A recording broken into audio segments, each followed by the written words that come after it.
Start किया ना इसको।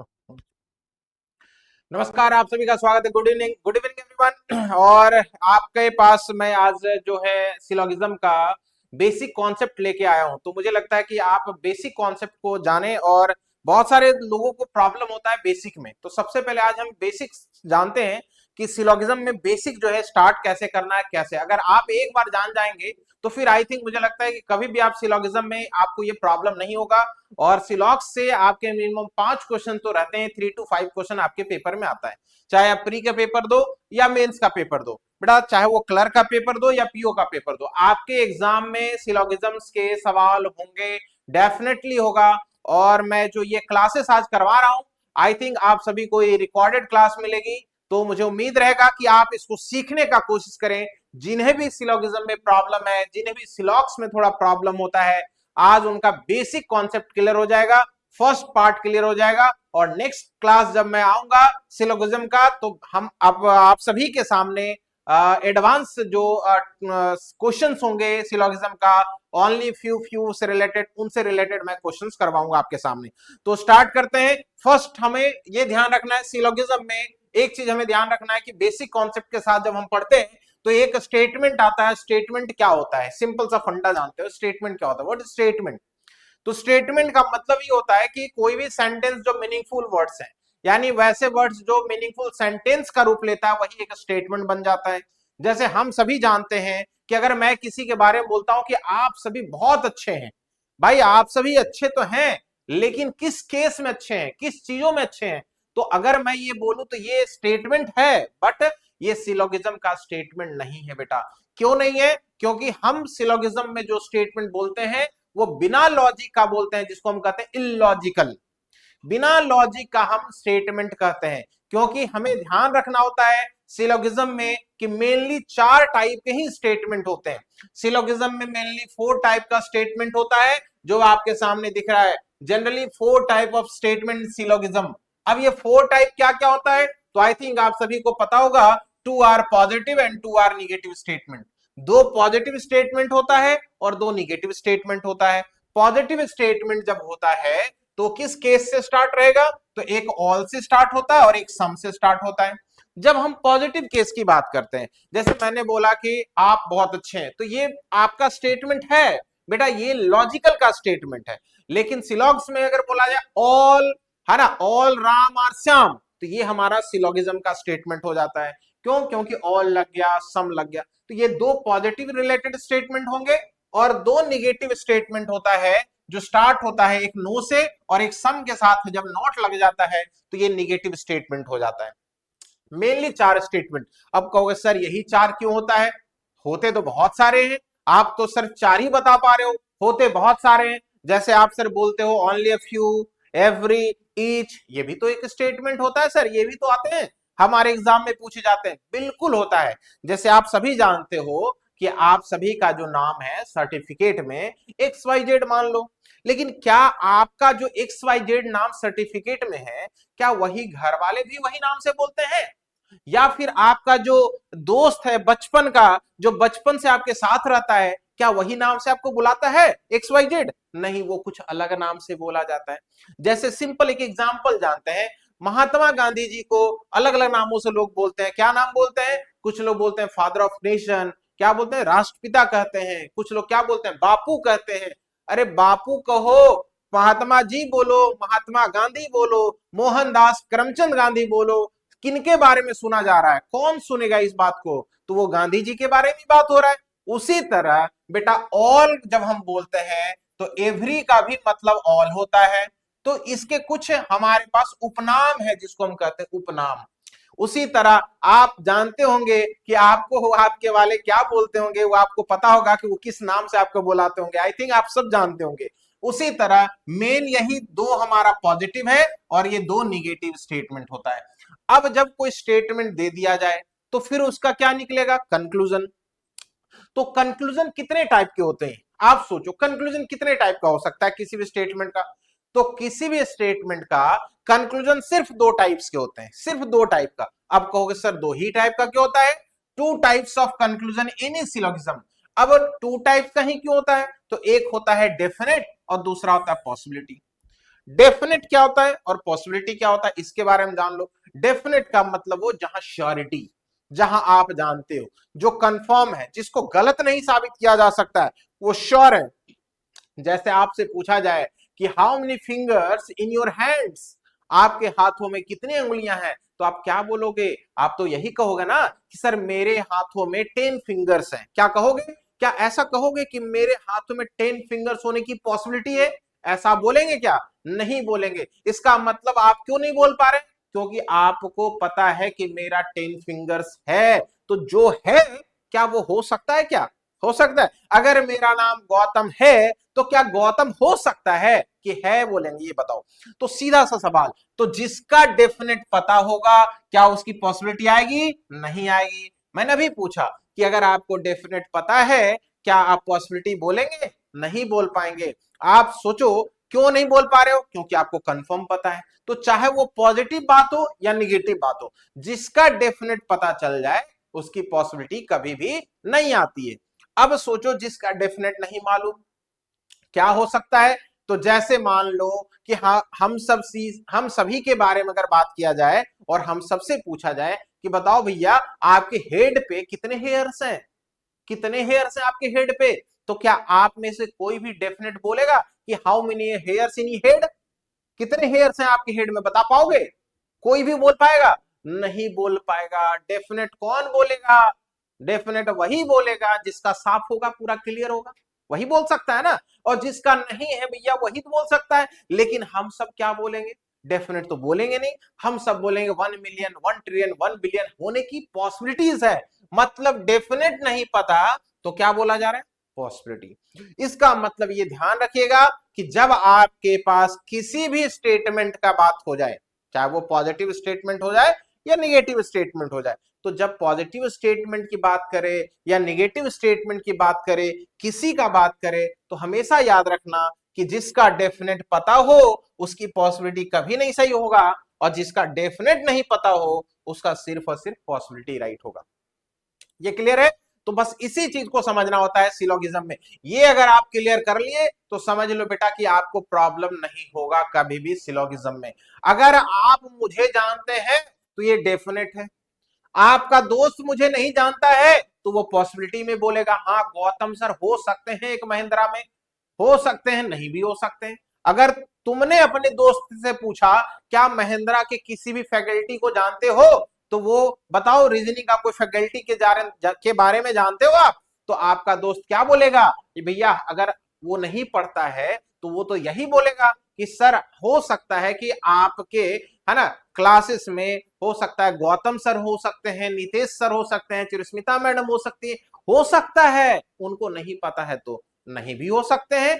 तो ये जब डेटा नहीं पता हो तो याद रखना जिसके बारे में आप नहीं जानते सिर्फ वहां पॉसिबिलिटी ही यूज होगा, चाहे वो पॉजिटिव बातें हो या निगेटिव बातें हो। सीधा सा एग्जांपल। और अगर आप चाहते हो कि और कैसे हम जाने, तो आप सोचो आप जिससे बात करते हैं, जो आपके लाइफ में पार्टनर बनने वाले हैं या लाइफ पार्टनर बनेंगे, सोचो उनके बारे में क्या डेफिनेट बोल पाएंगे आपकी? वो अभी मान लो आपके सामने नहीं है तो क्या कह पाओगे कि वो आपके, है ना, आप कुछ भी श्योरिटी दे पाओगे कि कहाँ है, क्या कर रहे हैं? क्या गारंटी दे पाएंगे? अगर आपको नहीं पता हो तब। तो उसके लिए आप क्या यूज करेंगे कि पॉसिबिलिटी हो सकता है वो पढ़ाई कर रहे होंगे, नहीं भी कर रहे होंगे, है ना संभावना। तो बस इस चीज को याद रखना है कि जिसका डेफिनेट नहीं पता हो उसका सिर्फ पॉसिबिलिटी राइट होगा, और जिसका डेफिनेट पता हो जाए उसका पॉसिबिलिटी रॉन्ग हो जाएगा। क्लियर? ये बस मेन इसी चीज को याद रखना है। यही दो हमारा कंक्लूजन है, इसी दोनों पे हमें ध्यान रखना है, चाहे वो पॉजिटिव बात हो या फिर निगेटिव की बातें हो, कोई भी स्टेटमेंट आ जाए सब में ये दो हमारा कंक्लूजन क्लियर होगा, निकलेगा यहां से। ठीक है, चलिए आगे आगे आगे बढ़ते हैं। और हम जानते हैं कि पॉजिटिव केस में या फिर निगेटिव केस में कैसे पहचानेंगे, कैसे जानेंगे कि कौन डेफिनेट है कौन पॉसिबिलिटी है, कैसे क्लियर होगा कि भैया कौन डेफिनेट है कौन पॉसिबिलिटी है? तो याद रखिएगा कि कभी भी पॉजिटिव केस में आप एक चीज और याद रखना, स्टेटमेंट बेटा बेटा क्या होता है? हमेशा डेफिनेट होता है। क्या होता है? हमेशा डेफिनेट होता है। तो पॉजिटिव केस में कभी भी अगर मान लो कोई कंक्लूजन या स्टेटमेंट डेफिनेट का लिखा हो, डेफिनेट का, तो याद रखना कि उसके एक्जुलरी फॉर्म में आर या इज लिखा रहेगा। तो आर या इज लिखा है तो समझ जाना कि ये हमारा डेफिनेट वाला स्टेटमेंट है या कंक्लूजन है। जब पॉजिटिव केस का बात हो, पॉजिटिव केस कौन कौन होता है, तो आप सभी को पता है कि पॉजिटिव केस में क्या क्या आता है। तो पॉजिटिव केस में एक ऑल से रहेगा और एक सम से रहेगा, इन्हीं से स्टेटमेंट आएगा और एक कंक्लूजन आएगा। तो ऑल और सम से रिलेटेड अगर आ गया तो वो डेफिनेट वाला जब भी लिखा होगा तो आर या इज लिखा रहेगा। पॉसिबिलिटी सिर्फ किसका निकलता है, कंक्लूजन का। कभी भी पॉसिबिलिटी जो है स्टेटमेंट में नहीं होता है, याद रखना। स्टेटमेंट में कभी भी पॉसिबिलिटी नहीं होगा, जब भी होगा तो सिर्फ कंक्लूजन का ही पॉसिबिलिटी निकाला जाएगा। तो उस केस में याद रखिएगा कैन भी लिखा हो सकता है, मे भी लिखा हो सकता है, या बिंग भी या पॉसिबिलिटी लिखा हो सकता है। अगर ये लिखा है तो आप समझ जाना कि ये पॉसिबिलिटी केस का पॉजिटिव केस में कैन बी, मे बी या बिंग बी और पॉसिबिलिटी ये लिखा रहे तो इससे समझ जाइएगा कि ये पॉजिटिव केस का पॉसिबिलिटी वाला कंक्लूजन लिखा हुआ है। ठीक है, ठीक उसी तरह निगेटिव केस की बात करते हैं। निगेटिव केस में जब डेफिनेट वाला कोई भी, देखो डेफिनेट क्या क्या रहेगा, स्टेटमेंट भी होगा और कंक्लूजन भी होगा। क्या होगा, स्टेटमेंट भी होगा और कंक्लूजन भी होगा। तो जब डेफिनेट में कोई लिखा होगा तो are not, is not, no, can never be, none, ये लिखा रहे तो समझ जाना निगेटिव का डेफिनेट। निगेटिव में कौन कौन आ रहता है हमारा स्टेटमेंट, तो एक नो रहता है और एक सम नॉट रहता है। तो नो और सम नॉट ये दो स्टेटमेंट रहेंगे निगेटिव केस में। मैंने बोला था उपनाम बहुत सारा होगा, उपनाम बहुत सारा होगा, लेकिन मेनली हमारा यही चार होते हैं। तो इनका डेफिनेट जब लिखा होगा तो are not, is not, no, can never be और नन, ये रहे तो समझ जाना निगेटिव का डेफिनेट वाला। ठीक है, अब पॉसिबिलिटी में अगर कोई लिखा होगा, पॉसिबिलिटी में तो उसके साथ लिखा हो सकता है can not be, may not be, being not be या पॉसिबिलिटी लिखा हो सकता है। इससे क्लियर हो जाएगा कि ये निगेटिव का पॉसिबिलिटी वाला कंक्लूजन है। किसका कंक्लूजन है, तो निगेटिव केस का, निगेटिव केस का पॉसिबिलिटी वाला कंक्लूजन है। तो निगेटिव केस का है ना पॉसिबिलिटी वाला जब कंक्लूजन आपके पास रहेगा तो can not be, may not be, being not be या पॉसिबिलिटी लिखा हो सकता है। बस यहाँ कैन भी है, कैन में नॉट लगा दिया तो निगेटिव हो गया, मे भी है, मे नॉट लगा दिया तो निगेटिव हो गया, बिंग भी है, बिंग नॉट लगा दिया तो निगेटिव हो गया। समझ में आ रहा है? अब एक चीज ध्यान रखिएगा बेटा, मैंने यहाँ पे ग्रीन करके एक मार्क किया है। ये कैन नेवर मैंने किया और ये कैन नॉट किया है। अब सोचो कैन नेवर का मतलब क्या होता है और कैन नॉट का मतलब होता है। कैन नेवर का मतलब होता है कभी नहीं हो सकने वाला, कभी नहीं हो सकने वाला, फुल गारंटी कह दिया गया भैया वो तुम्हारा कभी नहीं हो सकता, फुल गारंटी कह दिया कि आज से मैं तुम्हारा कभी नहीं हो सकता, ये गारंटी बोला जा रहा है। कैन नेवर लगाना, अगर कहे भैया मैं आज से तुम नहीं हो सकता, मैं तुम्हारा नहीं हो सकता, मैं नहीं हो सकता मतलब इसकी गारंटी नहीं है कि कभी नहीं हो सकते हैं, नहीं हो सकते मतलब फुल गारंटी नहीं दिया जा रहा है। मैं बोलूं कि रेड वाला आज नहीं चलेगा, मार्क नहीं चल सकता, इसका मतलब ये गारंटी नहीं कि चल नहीं सकता है, पूरा फुल गारंटी हो सकता है, उसमें इंक डाला जाए तो चल देगा, इसकी मतलब गारंटी नहीं बोला जा रहा है। तो कैन नॉट जब लग जाए तो हमारे को ये ध्यान रखना कैन नॉट का मतलब बन जाता है पॉसिबिलिटी और कैन नेवर का मतलब हो जाता है डेफिनेट, कभी नहीं हो सकने वाला। तो इसमें कभी कंफ्यूज मत होइएगा आप सभी, क्योंकि मैक्सिमम बच्चा यही कंफ्यूज रहता है कैन नेवर और कैन नॉट में। ठीक है, तो मेन आपको इसी पे फोकस करना है। सिलोगिज्म में हमें यही दो चीज पे ध्यान रखना है। तो वही कहा गया how to check which statement या कंक्लूजन आर डेफिनेट या पॉसिबिलिटी। कैसे हम चेक करेंगे कि कौन सा स्टेटमेंट जो है किस टाइप का स्टेटमेंट या डेफिनेट कंक्लूजन है, सॉरी स्टेटमेंट हाँ और कंक्लूजन डेफिनेट है या पॉसिबिलिटी, कैसे समझेंगे। तो मैंने ये केस बता दिया, इन्हीं केस से आप क्लियर कर पाना कि कौन डेफिनेट है और कौन पॉसिबिलिटी है, इसी से समझ में आएगा। ठीक है, चलिए अब हम आगे बढ़ते हैं और आगे चलते हैं। तो हमें समझ में आना चाहिए, एक एक करके हम आगे बढ़ते हैं और आगे बढ़ते हैं। देखो तो हमारे को एक एक करके हम जब डायग्राम के बेसिस पे सॉल्व करते हैं तो वेन डायग्राम हमें बनाना होता है और डायग्राम के बेसिस पे हम एक एक करके जानेंगे कि कैसे डायग्राम बनाया जाता है, सम का, ऑल का, सम नॉट का, नो का, इनसे रिलेटेड हमारे पास स्टेटमेंट होगा और कंक्लूजन होगा। फिर हमें चेक करना होगा कि कौन सा स्टेटमेंट या कौन सा कंक्लूजन हमारा सही है या हमारा गलत है, कांट से में जाता है। तो हमारे पास जब स्टेटमेंट ऑल से आता है, मान लो ऑल से आया स्टेटमेंट, क्या लिखा, ऑल आईज आर नोज। अब बताओ, कभी तुमने ये बात सुना है किसी से कि सभी का सभी आंख नाक हो गया? अरे भैया, कभी सुने हो कि पूरा का पूरा आंख नाक बन गया है? यही सिर्फ सिलोगिज्म में आपको देखने को मिलेगा। ये सिर्फ आप सिलोगिज्म में सोचोगे कि आंख नाक हो गया, कान मुंह हो गया और हाथ पैर हो बन गया है। समझ रहे हैं? ये सिर्फ सिलोगिज्म में देखने को मिलेगा और कहीं नहीं मिलेगा कि हाथ पैर बन गया है, आंख नाक हो गया है।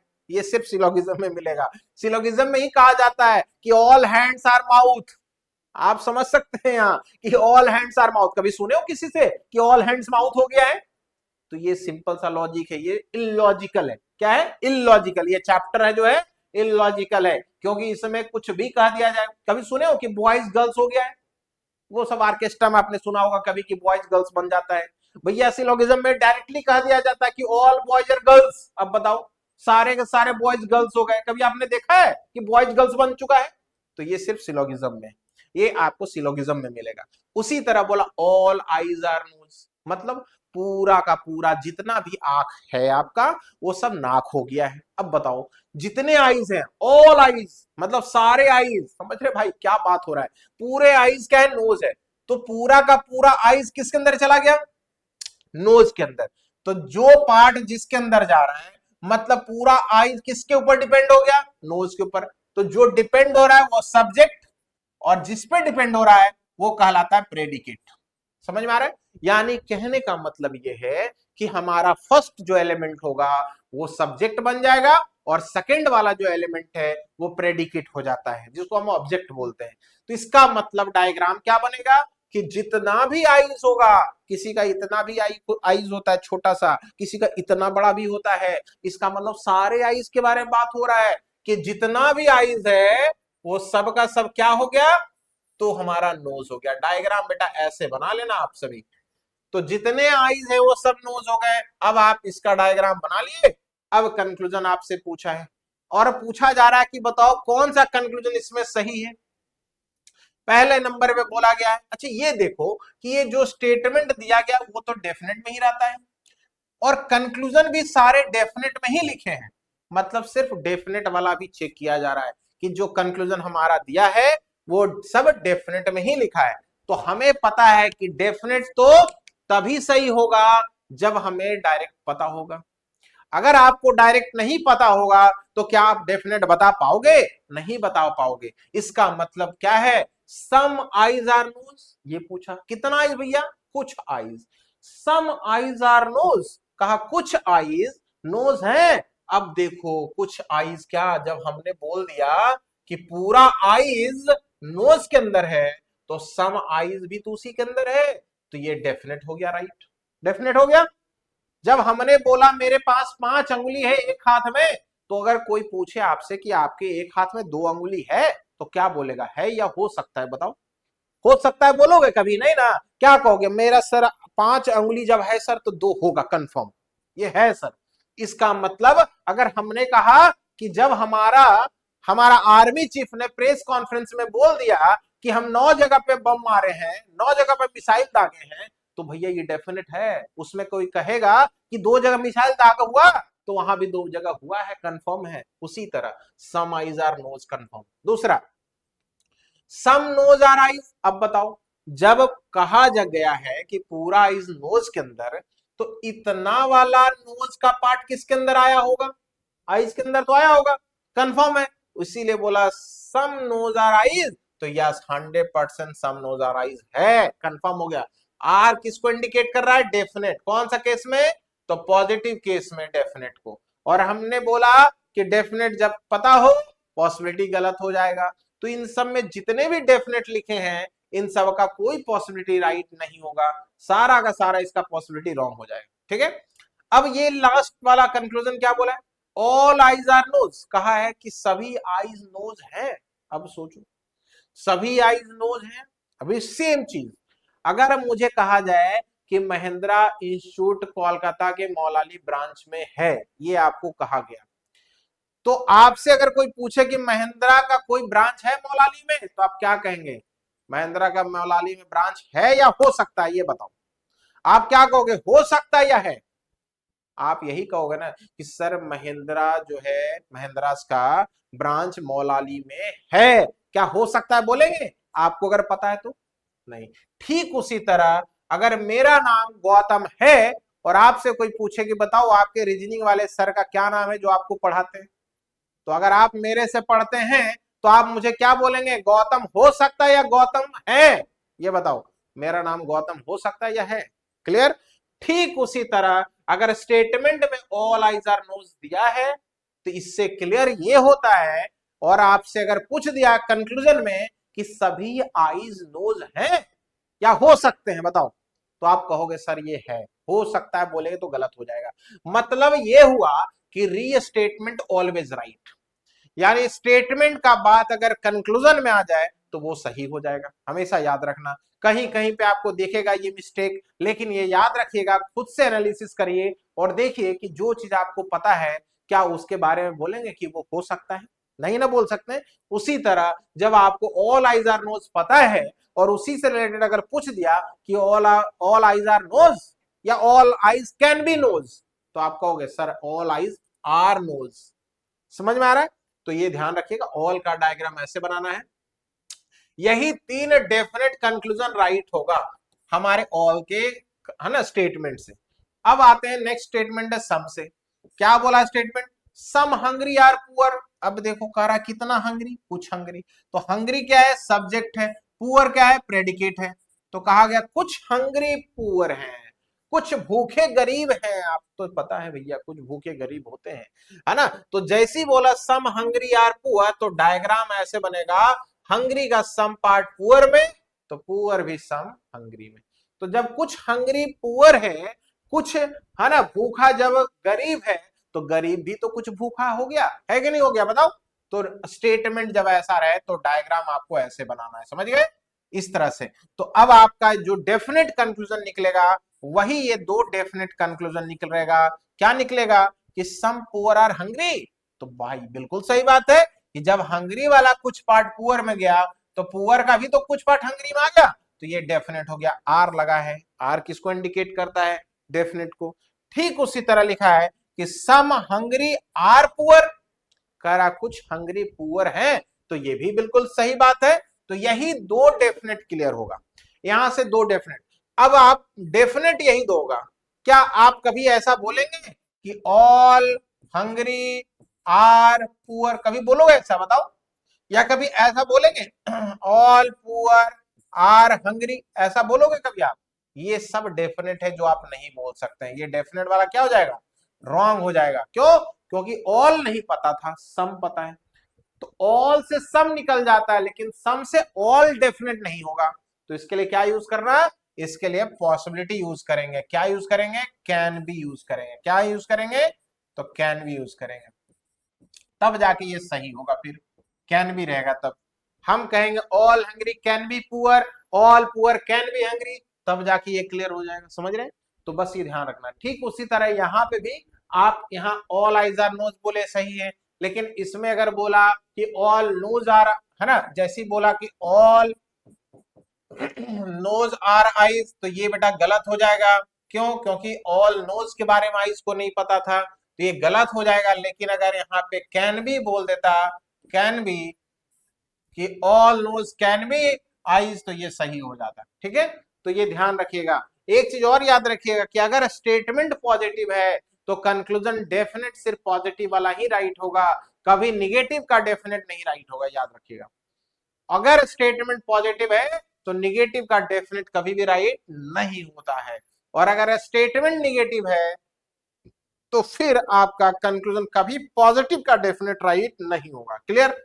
आगे बढ़ते हैं। ये मैंने दोनों स्टेटमेंट कर दिया, एक ऑल से और एक सम से। आगे चलते हैं। अब हमारा निगेटिव स्टेटमेंट पे आते हैं। स्टेटमेंट हमारा दिया गया क्या कि some table are not chair. देखो क्या बोला, सम, कौन? टेबल। क्या नहीं बोला है? चेयर नहीं। तो कितना पार्ट बोला बेटा? कितना? सम किसका? टेबल का। यानी सिर्फ सब्जेक्ट का बोला है कि some table are not chair, यानी प्रेडिकेट का पार्ट नहीं है। तो सोचिए कहा गया है कि some table are not chair, मतलब टेबल का ही सम पार्ट। तो डायग्राम ऐसे बनाइएगा सम नोट का कि some table are not chair, ऐसे डायग्राम बनाना सम नोट का। याद रखिएगा कुछ लोग ऐसे ऐसे बनाते हैं, टेबल लिख दिए और यहाँ पे चेयर कर दिए और ये करके नोट कर दिए, ऐसा गलत हो जाएगा। इस तरह का डायग्राम नहीं बनाना है, इस तरह का डायग्राम गलत होता है बेटा, याद रखना। क्यों गलत होता है? क्योंकि इससे दोनों का निगेटिव क्लियर हो जा रहा है। जब सम टेबल चेयर नहीं तो सम चेयर भी टेबल नहीं, जबकि ऐसा स्टेटमेंट में नहीं है। स्टेटमेंट में बस इतना बोला कि some table are not chair, मतलब टेबल का सम पार्ट चेयर नहीं है, ये सिर्फ बोला है। क्या चेयर का कुछ बोला है ऐसा टेबल के साथ? नहीं बोला है ना। तो जब चेयर का कुछ बोला ही नहीं है तो आप श्योरिटी कैसे दोगे बताओ? कंफर्मेशन कैसे दोगे? आप कंफर्म कैसे करोगे? तो इसीलिए याद रखिएगा सिर्फ टेबल का बोला है, चेयर का टेबल के साथ कोई कंफर्म रिलेशन नहीं है। तो इसीलिए चाहे वो पॉजिटिव बात पूछे या निगेटिव पूछे, सिर्फ और सिर्फ क्या सही होगा? पॉसिबिलिटी सही होगा। मतलब हम चेयर का जब टेबल के साथ कनेक्ट करेंगे तो सिर्फ पॉसिबिलिटी राइट होगा, डेफिनेट नहीं राइट होगा। तो डेफिनेट क्या क्या राइट होगा? तो एक डेफिनेट तो राइट हमारा यहां दिख रहा है, क्या दिख रहा है कि some table are not chair, some table are not chair right है। और क्या डेफिनेट राइट हो सकता है? और कोई डेफिनेट राइट हो सकता है? तो बिल्कुल हो सकता है। अच्छा एक चीज बताओ, पूरा का पूरा टेबल कभी भी चेयर में जाएगा? जाएगा कभी? बताओ, पूरा टेबल कभी जाएगा? तो अगर ऐसा स्टेटमेंट देने के बाद अगर कंक्लूजन पूछा कि some table can never be chair, अगर ऐसा बोला जाए कि some table can never be chair, तो अब बताओ, तो सम टेबल कैन नेवर बोला थी तो सही होगा ही होगा, सेम चीज है। लेकिन अगर ये बोला जाए, ये बात बोले चाहे ये बात बोले, बात सही है, लेकिन अगर ये बात बोला जाए कि all table can never be chair, तो बताओ ये राइट होगा कि नहीं होगा?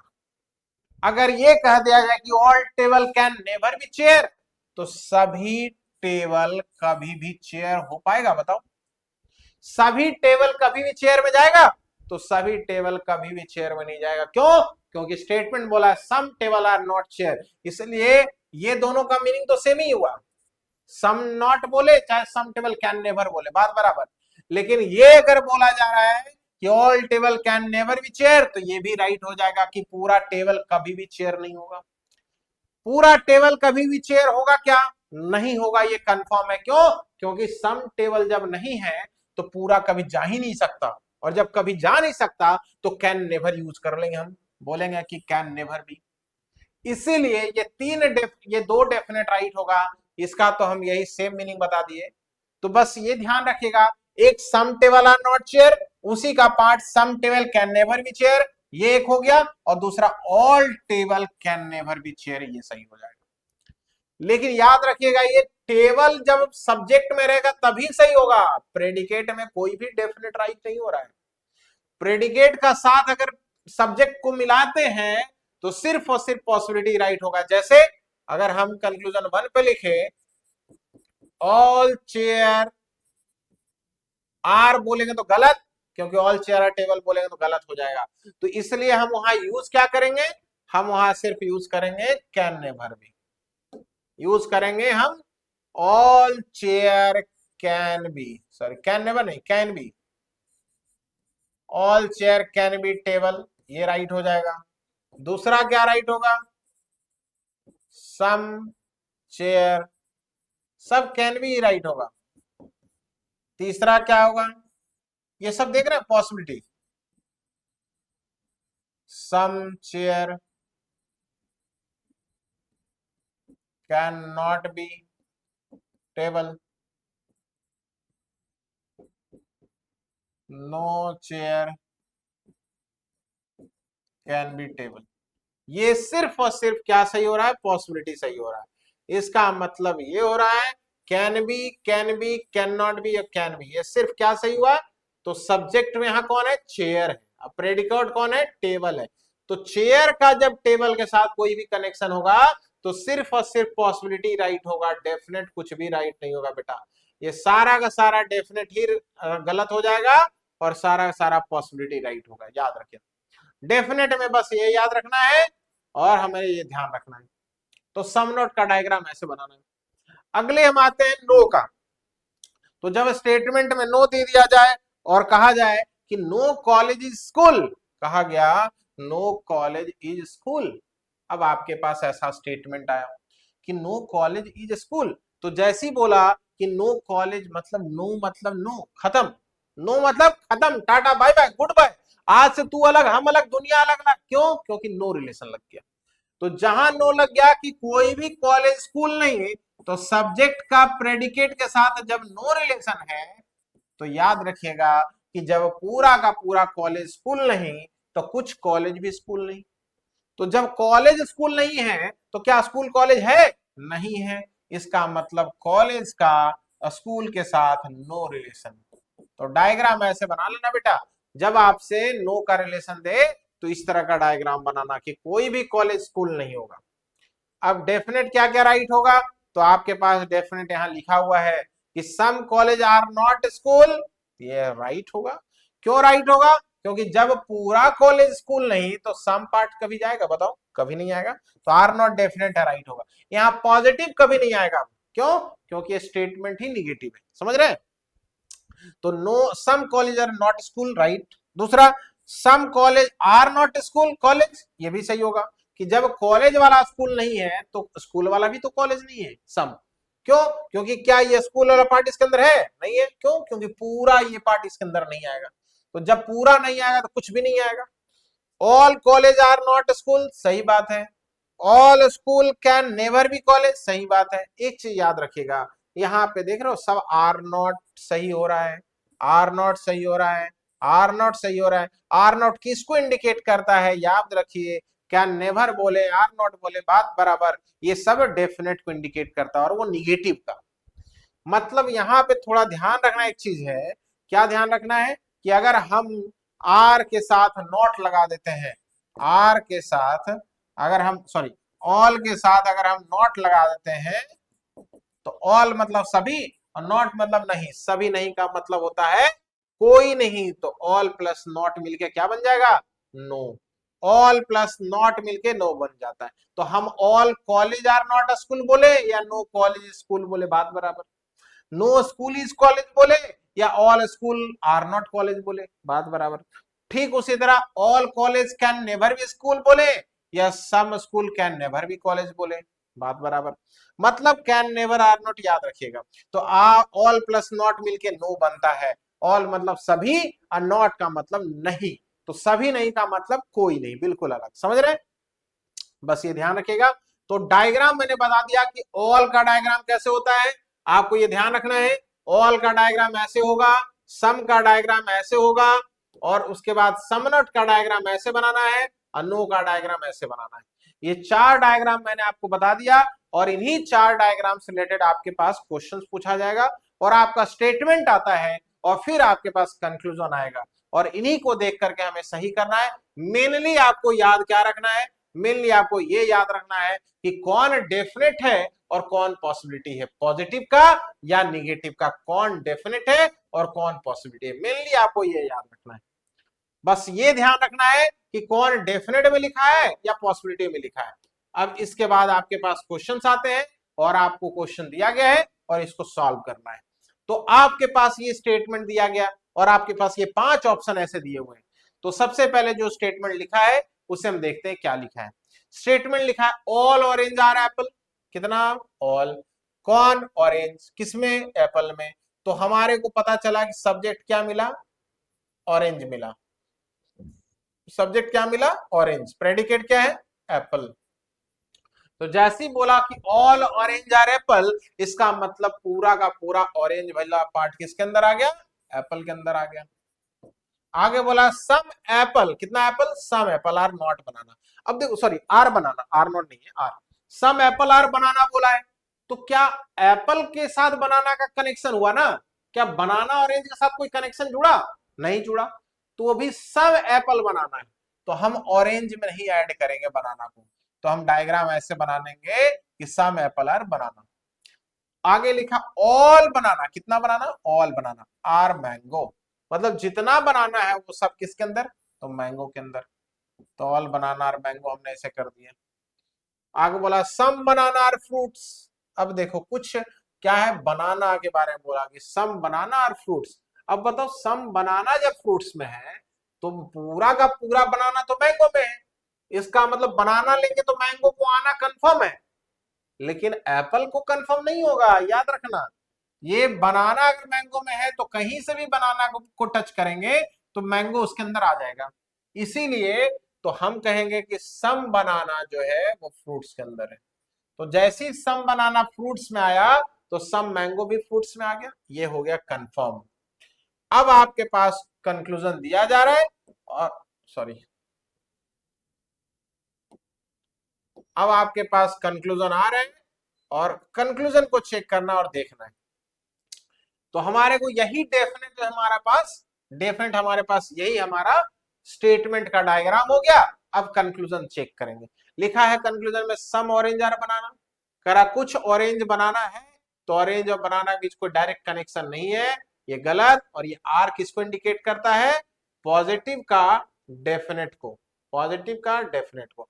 और हमने बोला भी कि डेफिनेट तभी सही होगा जब हमें कंफर्म पता होगा। तो हमें ऑरेंज बनाना का डेफिनेट कंफर्मेशन नहीं है, इसीलिए पहला वाला रॉन्ग हो चुका है। दूसरा बोला है सम मैंगो और फ्रूट, कह रहा कुछ मैंगो फ्रूट है, कुछ मैंगो फ्रूट्स है।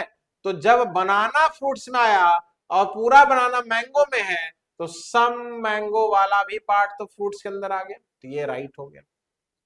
नेक्स्ट बोला ऑल ऑरेंज कैन बी मतलब आपको पता चल गया होगा, कैन बी मतलब हो सकता है। कह रहा है सभी ऑरेंज, कितना ऑरेंज? ऑल। क्या बोला है? सभी orange. All orange can be fruits. अब बताओ, कहा है सभी ऑरेंज फ्रूट्स हो सकते हैं। अब ऑरेंज यहाँ पे है, फ्रूट्स यहाँ है, क्या ऑरेंज और फ्रूट्स के बीच कोई रिलेशन है? कंफर्मेशन दिख रहा है कुछ भी? कोई कंफर्मेशन दिख रहा है दोनों के बीच? कोई डायरेक्ट रिलेशन नहीं है। तो जब डायरेक्ट रिलेशन नहीं है तो क्या सही होगा? पॉसिबिलिटी राइट होगा। तो हम कह पाएंगे all orange can be fruits right हो गया, मतलब सेकेंड वाला और थर्ड वाला राइट है। आपके पास ऑप्शंस कहां लिखा है? Option number if both conclusion second and third are follows. समझ रहे? तो ऐसा स्टेटमेंट आए तो इस तरह से डायग्राम बना के हमें चेक करना है। ठीक है, आगे बढ़ते हैं, थोड़ा और आगे चलते हैं और इसके बाद हम देखते हैं कि इसमें क्या लिखा हुआ है। तो जल्दी जल्दी हम लोग चाहेंगे कि इस क्वेश्चन को बनाइएगा, सब लोग सॉल्व करिएगा, फटाफट इस क्वेश्चन को सॉल्व करिए और देखिए क्या आंसर होगा। मैं चाहूंगा इस क्वेश्चन को जल्दी से आप सब लोग बना के आंसर दीजिएगा और आप सभी लोग बना करके इसको सॉल्व करिएगा और बताइए कौन सा ऑप्शन जो है आपका आंसर आएगा। आई थिंक मुझे लगता है सब लोग बना पाओगे, ये आसान सा सवाल है। जिनको नहीं आता देख लीजिएगा, सीख लीजिएगा कैसे हो रहा है, और जिनको आता जल्दी से आप फटाफट आंसर देते हैं। कितने लोग आंसर दे पाते हैं बस मैं यही देखना चाहूंगा कि जल्दी से आप सभी लोग आंसर देने का कोशिश करिए। इस क्वेश्चन को बनाइए। सामने लिखा हुआ है ऑल पेन आर कॉपी, पहले डायग्राम बनाइएगा कि ऑल पेन आर कॉपी, जितना भी पेन है वो सब किसके अंदर आ गया? कॉपी के अंदर। फिर बोला some copy are not page, copy are not page बोला है, याद रखिएगा बेटा, some copy are not page बोला है। तो डायग्राम ऐसे बनाना है सब नोट का। आगे बोला some pen are not red, कुछ पेन जो है क्या है? रेड नहीं है। तो पेन के साथ बोला रेड का नॉट रिलेशन, याद रखिएगा कि some pen are not red, ये हो गया। अब हमारे पास दो कंक्लूजन है, इन दोनों कंक्लूजन को चेक करते हैं और कहा है पहला नंबर कि सम पेज आर पेन। अब ये पॉजिटिव है, क्या कंक्लूजन? पॉजिटिव। पॉजिटिव का डेफिनेट वाला है, पॉजिटिव का डेफिनेट वाला कंक्लूजन है। कहा है कि सम पेज आर पेन, कह रहा कुछ पेज वाला पेन के अंदर है, भैया डेफिनेट नहीं पता, रॉन्ग हो गया। दूसरा वाला सम कॉपी आर नॉट रेड, अब बताओ, कह रहा कुछ कॉपी रेड नहीं है। अब बताओ, जब हमको पता है कि सम पेन का जो हिस्सा है, सम पेन ये वाला पार्ट जब रेड में नहीं आएगा, और ये पूरा का पूरा पेन किसके अंदर है? कॉपी के अंदर है।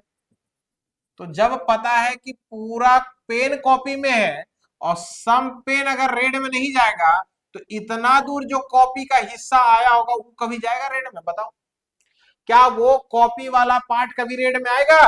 तो वो कॉपी वाला पार्ट कभी भी रेड में नहीं आएगा, ये कंफर्म हो गया। आर नॉट किसको इंडिकेट किया? निगेटिव का डेफिनेट को। तो हम कह पाएंगे some copy are not red, right. इसलिए इसका if only conclusion 2 is follow, option number 2 B हो गया हमारा आंसर। क्लियर? सबने सही किया होगा, आई थिंक सबका सही हुआ होगा। चलिए नेक्स्ट क्वेश्चन पे आते हैं और चाहते हैं कि इस क्वेश्चन को भी सब लोग बनाइए और सब लोग बना के देखिए और बताइए क्या आंसर होगा। मैं चाहूंगा कि ये क्वेश्चन सब लोग ट्राई करिए और सब लोग सॉल्व करिए और बताइए क्या आंसर, कितने लोग सही सही आंसर दे पाते हैं। तो जल्दी से इस क्वेश्चन को सॉल्व करिएगा और कोशिश करिएगा कि इसका आंसर जल्दी से जल्दी दे पाइए आप सभी। बस उम्मीद रहेगा कि आप सभी सही से सीख पा रहे हैं, अच्छे से समझ में आया होगा। जिन्हें नहीं समझ में आया एक बार फिर से देख लेना, अगर कोई डाउट होता है तो आप मेरे से आके मिल करके पूछ लेना और फिर क्लियर करवा लेना आप सभी लोग। जिन्हें कोई डाउट होगा कमेंट सेक्शन में आप अपना कमेंट दे सकते हो, कमेंट बॉक्स में कमेंट करके आप पूछ सकते हो। तो आई थिंक मुझे लगता है सब लोग को अगर क्लियर है तो ठीक है, जल्दी से आंसर दो। कितने लोग आंसर दे पाते हैं देखना चाहेंगे। तो सबसे पहले बोला है कि all the singers are dancer. लीजिए जितने सिंगर्स है सारे सारे डांसर है। लीजिए सारे सिंगर जो है भैया आपके डांसर हो गए, सारे सिंगर डांसर हो गए। आगे बोला सम एक्टर आर सिंगर्स। लीजिए कुछ एक्टर क्या है वो सिंगर के अंदर चला गया, कुछ एक्टर। तो जैसे कुछ एक्टर सिंगर के अंदर गया इसका मतलब क्लियर हो गया कि कुछ डांसर भी चला गया एक्टर के अंदर। नो डांसर इज म्यूजिशियन, कोई भी डांसर म्यूजिशियन नहीं है भाई, कोई भी डांसर म्यूजिशियन नहीं है। तो जब डांसर म्यूजिशियन नहीं होगा तो सिंगर जो पूरा का पूरा डांसर के अंदर है वो तो और कभी नहीं जाएगा म्यूजिशियन के अंदर, वो भी नो रिलेशन में आ गया। समझ में आ रहा है? तो अब आप सोचिए कि जब आपके पास क्वेश्चन ऐसा आ गया तो अब आपके पास कंक्लूजन है। आई थिंक सब लोग सही सही बना पा रहे होंगे, सबका आंसर आया होगा। तो मुझे उम्मीद रहेगा कि इसका आंसर सब लोग दे पाएंगे। बोला है सम एक्टर्स आर डांसर, करा कुछ एक्टर्स डांसर है। अब बताओ ये आर जो लगा वो किस केस को इंडिकेट किया? पॉजिटिव केस का। और पॉजिटिव में किसका? तो ये डेफिनेट को इंडिकेट कर रहा है। तो करा कुछ एक्टर्स डांसर है। अब बताओ एक्टर वाला सम पार्ट तो डांसर में आया ना आया? बताओ। तो ये डेफिनेट राइट हो गया। आगे बोला नो सिंगर इज एक्टर, करा कोई सिंगर एक्टर नहीं है। ये नो के साथ इज लगा, ये भी डेफिनेट इंडिकेट किया निगेटिव का। तो कहा है कि कोई सिंगर एक्टर नहीं है। तो अभी मैंने बताया कि सिंगर का एक्टर के साथ सम रिलेशन है। तो जब सम रिलेशन है तो नो सिंगर इज एक्टर कभी बोल ही नहीं पाएंगे कि नो सिंगर इज एक्टर, तो ये गलत हो जाएगा। और आगे बोला सम सिंगर्स आर नॉट, ये आर नॉट किसको इंडिकेट किया? आप सभी को पता होगा कि आर नॉट जो है निगेटिव को इंडिकेट करता है और वो भी डेफिनेट को। और हमने बताया था अभी आपको कि डेफिनेट किसी का तभी सही होगा जब हमें कंफर्म पता होगा। तो बोला कुछ सिंगर म्यूजिशियन नहीं है। तो भैया जब पूरा डांसर अगर म्यूजिशियन में नहीं जाएगा तो पूरा सिंगर जो डांसर के अंदर है वो क्या कभी भी म्यूजिशियन में जाएगा? तो जब पूरा सिंगर म्यूजिशियन में नहीं जाएगा तो सम सिंगर भी तो नहीं जाएगा, ये कंफर्म हो गया। तो इसलिए some singer are not musician, right. यानी 1 नंबर और 3 नंबर दोनों फॉलो कर गया। ऑप्शन नंबर डी, कंक्लूजन 1 और 3 follow, option number D is the right. ठीक है, इसी तरह हमारे पास कंक्लूजन आते रहेंगे, सॉल्व करते रहेंगे। मैं चाहूंगा कि ये क्वेश्चन जल्दी से बनाइए और फटाफट सॉल्व करिए। बताइए कितने लोग आंसर दे पाएंगे इस क्वेश्चन को। आपके सामने सिलोगिज्म के सवाल हैं, ऐसे सिलोगिज्म के क्वेश्चंस आपके पास हैं। ये बेसिक पार्ट है, बेसिक पार्ट आज मैं आपको बता रहा हूं। और जब इसका जो एडवांस पार्ट है नेक्स्ट है ना आपके क्लासेस में मैं करवाऊंगा, यानी आपकी लगातार रफ्तार के ही क्लासेस में मैं इसको करवाऊंगा। तो मैं उम्मीद करता हूं कि ये क्वेश्चन आप सभी लोग सॉल्व कर पाएंगे, बना पाएंगे। कितने लोग इसको सॉल्व कर पाते हैं देखते हैं, कितने लोग का सही आंसर आता है। आपके पास टाइम है, सही से इस क्वेश्चन को सॉल्व करिए और बनाइएगा और बताइए क्या आंसर होता है। कितने लोग देख पा रहे हैं इस चीज को और आंसर दे पा रहे हैं? तो आपके सामने लिखा हुआ है, स्टेटमेंट दिया है क्या? No laptop is tab. क्या बोला बेटा? No laptop is tab. तो जब लैपटॉप का टैब के साथ कोई रिलेशन नहीं, तो अभी मैंने बताया था कि लैपटॉप टैब नो रिलेशन रखेगा तो डायग्राम ऐसे बना देंगे। कि नो लैपटॉप इज टैब। दूसरा बोला some pen tab are not mobile, फिर से बोला सम पेन टैब अलग है भैया, टैब अलग है पेन टैब अलग है। बोला some pen tab are not mobile, अभी तो यहाँ लैपटॉप टैब था, पेन टैब कहां से आ गया, तो ये डेटा अभी हमें कनेक्ट नहीं हो पाया। तो जो कनेक्ट नहीं हुआ उसको रहने दो, पहले कनेक्टेड खोज लो। लैपटॉप टैब से रिलेटेड कहां पे कनेक्टेड है, तो ये लास्ट वाला भी है और थर्ड वाला भी है, तो पहले इसको देख लेते हैं। A few mobile are laptop, करा कुछ मोबाइल लैपटॉप है, तो मोबाइल वाला कुछ का पार्ट जो है लैपटॉप के अंदर चला गया। अ फ्यू मतलब क्या होता है, सम, ये मैं बताऊंगा, a few, very few, minimum, maximum, ये सब सम को इंडिकेट करता है। तो a few mobile are laptop, mobile laptop में चला गया। ऑल चार्जर आर टैब, अब जितने भी चार्जर हो टैब के अंदर, टैब यहाँ है तो चार्जर पूरा का पूरा टैब के अंदर आ गया, लीजिए डायग्राम ऐसे बन गया। अब दूसरा वाला कनेक्ट कर दो कि some pen tab are not mobile, तो सम पेन टैब जो है कौन है, pen tab, some pen tab क्या नहीं होगा, मोबाइल नहीं है, तो मोबाइल तो यहाँ पे है, तो पेन टैब को पहले आप अलग कर लो और पेन टैब का सम पार्ट लेकर के ऐसे और इसके साथ क्रॉस कर दो, क्योंकि सम नॉट का डायग्राम ऐसे ही बताए थे हम अभी कि some pen tab are not mobile, clear हो गया। अब देखो एक चीज देखना कि जब लैपटॉप टैब नहीं होगा, पूरा चार्जर टैब के अंदर है, इसका मतलब पूरा चार्जर लैपटॉप नहीं होगा। और कुछ मोबाइल जब लैपटॉप है तो कुछ मोबाइल ये पार्ट जो लैपटॉप के अंदर गया वो ना तो टैब कभी होगा और ना कभी चार्जर में जाएगा, सम पार्ट नहीं जाएगा, क्यों, क्योंकि वो लैपटॉप के अंदर है और लैपटॉप टैब के बीच नो रिलेशन। तो कंक्लूजन दिया है कि सम चार्जर आर नॉट, अब बताओ ये आर नॉट किसको इंडिकेट किया, निगेटिव का, और निगेटिव में क्या, तो डेफिनेट को कहा गया कुछ चार्जर लैपटॉप नहीं है। अब बताओ चार्जर यहां है, लैपटॉप यहां है, हमने अभी बताया आपको कि जब लैपटॉप टैब के साथ नो रिलेशन रखेगा तो टैब में जो भी आएगा वो कभी लैपटॉप में नहीं जाएगा, इसलिए चार्जर भी कभी लैपटॉप में नहीं होगा। तो जब पूरा चार्जर लैपटॉप में नहीं होगा तो क्या सम कभी जाएगा, नहीं जाएगा। तो वही पूछा कि क्या सम चार्जर लैपटॉप नहीं है, तो ये कंफर्म हो गया कि सम चार्जर लैपटॉप नहीं है, तो राइट हो गया। आगे बोला एटलीस्ट, कितना, एटलीस्ट मतलब कम से कम कुछ, at least some mobile are not, फिर से आर नॉट आ गया। अब आर नॉट क्या है, निगेटिव का डेफिनेट वाला कंक्लूजन है। तो कहा है कि some, at least some mobile are not tab, फिर से वही बात अभी मैंने आपको बताया था कि जो टैब में जाएगा, टैब में आया हुआ वो कभी लैपटॉप में नहीं, और जो लैपटॉप में आया वो कभी टैब या चार्जर में नहीं। तो कितना बोला, एटलीस्ट सम, कम से कम कुछ, कौन, मोबाइल, क्या नहीं है, टैब नहीं है। तो ये कहा गया कि क्या कुछ मोबाइल टैब नहीं है, तो कम से कम कुछ जो मोबाइल लैपटॉप के अंदर गया है ये वाला पार्ट कभी टैब में जाएगा क्या, जाएगा, नहीं जाएगा ना, कंफर्म हो गया। इसीलिए सम मोबाइल यानी at least some mobile are not tab is right, तो हमारा दोनों कंक्लूजन राइट हो गया। इसीलिए both conclusion 5 number option, both conclusion 1 and 2 follow, 5 number answer हो गया। इसी तरह आपके पास सवाल आएगा, क्वेश्चंस बनाना है, एक ये भी क्वेश्चन है, जल्दी से बनाइए, आपके पास ये क्वेश्चंस मैं चाहूंगा इस क्वेश्चन को जल्दी से सॉल्व करिए और बताइए क्या आंसर होगा। यहां स्टेटमेंट लिखा है कि all the harmoniums are instruments, all the instruments are flutes, no guitar is harmoniums. अब आपके पास ये स्टेटमेंट है, मैं चाहूंगा कि इन स्टेटमेंट को जल्दी से बनाइए, तो आसान सा सवाल है, आप सभी लोग सॉल्व कर पाएंगे, इजी इजी क्वेश्चन है और आप आंसर आसानी से दे सकते हैं। मैं उम्मीद करूंगा कि जल्दी से इसको सॉल्व करिए और बनाने का कोशिश करिए। बोला all the harmoniums are instruments, तो पूरा का पूरा हारमोनियम्स क्या है, इंस्ट्रूमेंट है भैया, लो डायग्राम। बोला all the instruments are flutes, जितना भी इंस्ट्रूमेंट्स है वो सबका इसके अंदर फ्लूट्स के अंदर चला गया। नो गिटार इज हारमोनियम्स, अब गिटार का हारमोनियम के साथ नो रिलेशन, लीजिए, तो जब गिटार हारमोनियम नो रिलेशन तो भैया इसका मतलब सम जो पार्ट इंस्ट्रूमेंट का हारमोनियम में गया वो भी नो रिलेशन, और सम फ्लूट जो गया है हारमोनियम में वो भी नो रिलेशन रखेगा।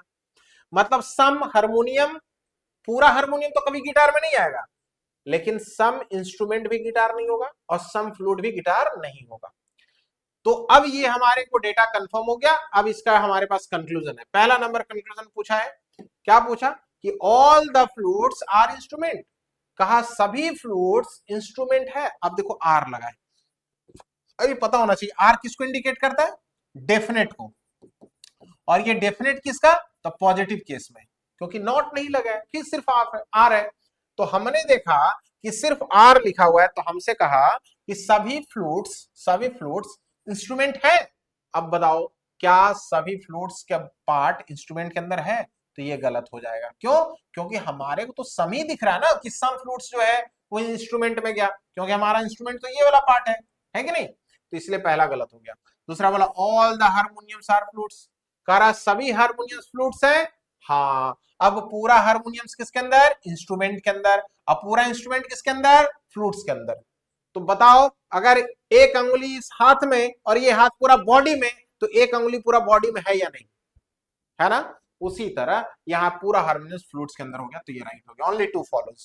तो ऑप्शन नंबर डी इसका, C D E F G है ना, तो हम ऑप्शन नंबर डी फॉलो कर गया। तो ऐसे ही आपके पास सवाल होगा, और कुछ वर्ड्स हैं जो मैंने आपको बताया था कि हम उपनाम के बारे में जानते हैं, तो ये उपनाम जो मैंने बोला था, गांधी जी को लोग अलग अलग नामों से बोलते हैं, उसी तरह ऑल को भी अलग अलग नाम से इंडिकेट किया जाता है। एवरी, है ना, जैसे हम यहाँ पे देखो सम वर्ड्स के लिए क्या यूज करना है ना, इन सम केसेस में एटलीस्ट बोलेगा तब भी सम को यूज किया जाता है। ऑलमोस्ट, मोस्टली, जनरली, फ्रीक्वेंटली या few, very few, maximum, minimum, more and more, 0.1% to 99%, only a few, only few, ये सब कभी भी लगा रहे तो बेटा ये सम हो जाएगा, इसमें नॉट लग जाए तो वो सम नॉट हो जाएगा।